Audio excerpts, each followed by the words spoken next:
So I invite you to find a comfortable position. Rest your hands and shoulders and feet. Take a deep breath and be at ease.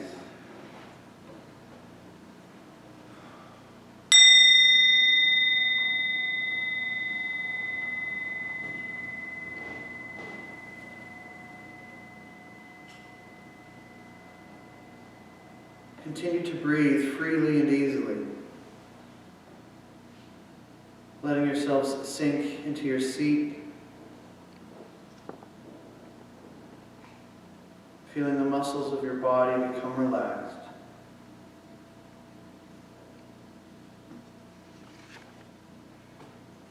Imagine in the front of your chest are two small doors. Open them to reveal your heart inside to the world. Notice if you feel resistance, because it's hard to do. It feels vulnerable to expose our hearts.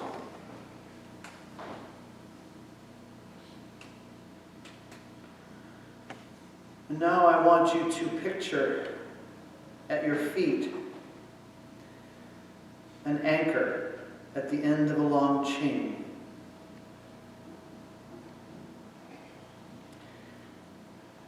Pick up the anchor in your mind's eye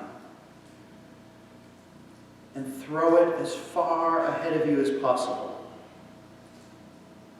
Imagine it sailing through the air farther than you would have thought your strength could manage it.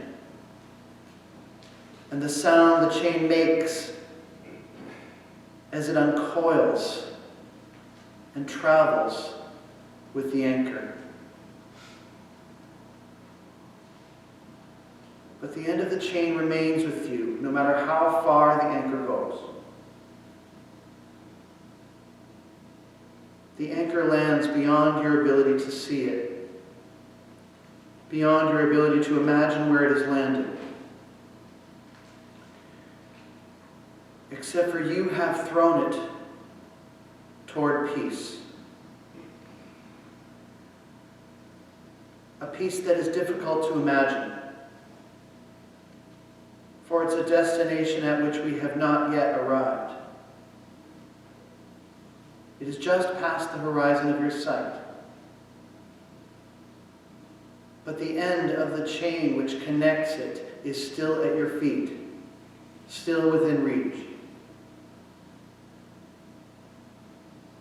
Pick up the chain and pull yourself toward it. Pull yourself toward that peace beyond your sight. Know that that anchor is firmly entrenched in that future we wish for. And with every link in the chain that passes through our hands, we are closer and closer and closer to that future time. Closer to the peace we seek. Closer to the peace we already know exists in a destination somewhere where that anchor has landed. And though we will take our final breath and continue with our service and our day, keep returning to the chain.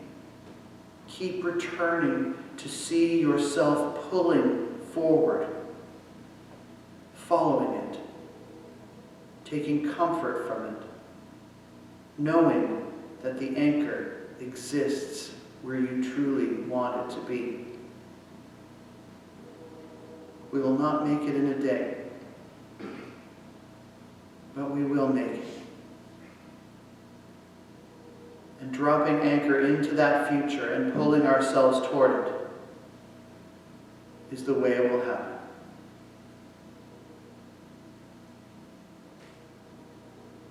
Take one final breath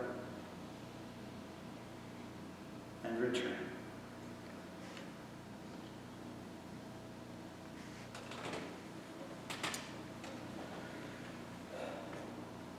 So I was struck recently by an insight that a fellow pastor made regarding a verse from the Gospel of John, chapter 14, verse 27, in which Jesus is quoted as saying, "Peace I leave with you. My peace I give to you. I do not give to you in the way that the world does. Do not let your hearts be troubled, and do not be afraid." Now, I've known about that passage. I've read that passage. And for whatever reason, I've never given a single ounce of thought to what it meant. But in the passage, Jesus is literally granting his own particular inner peace to his disciples. He is submitting it to them, transmitting it to them in a way that others either could not or perhaps would not. He was attempting to download peace into them. Mm-hmm. And not just anybody's old kind of like, yeah, I'm peaceful today, but whatever peace it was that he is claimed to have had, he was trying to give them that version of it. And they would receive of it only to the degree of their choosing. And something tells me he didn't judge those who couldn't receive of it completely. It struck me because if we are meant to adopt the inner peace of humanity's enlightened spiritual masters, what would it mean? What could it possibly feel like to have that kind of peace? A peace that accepts the things going on in the world because it knows that there's only one way to get from point A to point B, and it's usually not easy. Having inner peace, like we talk about that, we see people sitting in poses like this going, mum, mum, mum, mum, and be like, do they have inner peace? Is that what inner peace looks like?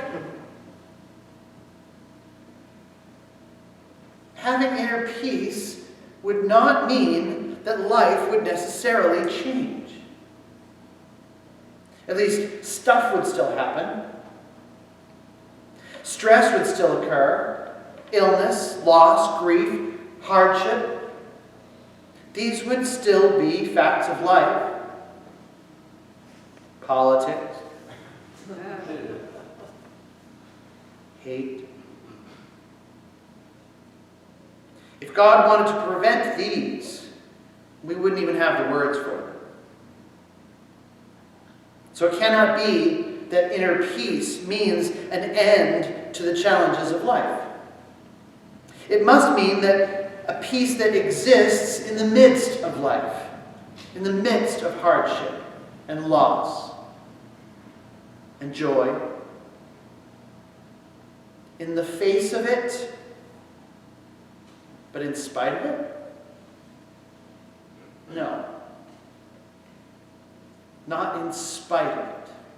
That's the nuance. I think inner peace is indicated by the difference between laughing in the face of death and living in the face of death. Laughing at something is spite. Living, on the other hand, is being at ease with the cycle of life, even the flow of grief itself. It is the sense of allowing. When we laugh at something, we are not in sympathy with it. It is an indication that we are spending our time and energy fighting it, fearing it, defying it, daring it to touch us. And in this, We exist solely in the shadow of death.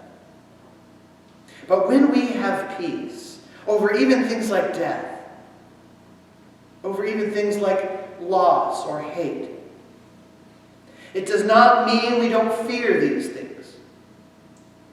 It means we are not owned by our fear of them. It means that our fear does not drive the car. It means that fear resides in the back seat, or maybe even the trunk. Inner peace is a muscle. It is a set of neurons, a thought pattern that we elect to master. Start thinking that way. Chart a course and start thinking in that direction.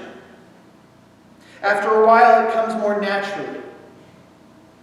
Not consistently, but in flashes, here and there, then for an afternoon, then for a night, then sometimes not for a while. Take note of the ebb and flow. The practice of mastery of inner peace begins when we notice the moments in which we feel at peace with things, even that are not good. Which is not to say we should accept them and let them continue. When stuck in traffic, take note of your state of mind. Don't judge it, just notice it. How are you tolerating it? What could you think about to tolerate it better? What could you change in your mind in just that moment of stress that just makes it so that you're transmitting something better? Some moments in our lives are there just to be endured. If achieving inner peace is truly a primary goal of our spiritual forebears, then life must be a constant set of opportunities to practice it. Maybe that's even the purpose of the mundane. This is where I think the concept of grace comes in. Because grace is kindness in action. And kindness is the pathway. Can you be kind in thought to the reasons behind why bad things happen?